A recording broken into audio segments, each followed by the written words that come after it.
যখন মেসি দৌড়চ্ছিলেন, তার পিছে পিছে যখন 4-5 জন 10 জন 12 জন ডিফেন্ডার দৌড়চ্ছিল, তখন তাদের কি মনে হচ্ছিল?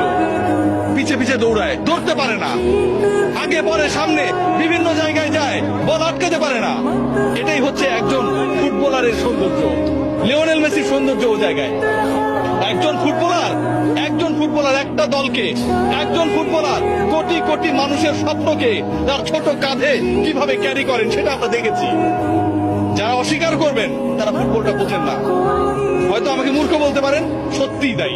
ব্রাজিলিয়ান কিংবা অন্য কোন দেশের সমর্থকরা যারা অপছন্দ করেন, যারা আসলে লিওনেল মেসির এই জাদুর ছোঁয়ায় মন্ত্রমুগ্ধতায় আটকাতে চান না, যারা লিওনেল মেসির এই অবদানকে, একজন ফুটবলার পুরো দলটাকে কিভাবে গড়ে তুললো, স্বপ্ন দেখালো, এগিয়ে নিল, শেষ পর্যন্ত জয়ের প্রান্তে, জয়ের সেই সুন্দর একটা জায়গায় পৌঁছে দিল, সেই জায়গাটাকে তারা আসলে বিশ্বাস করেন না, তারা আসলে ফুটবলের সৌন্দর্যই বোঝেন না।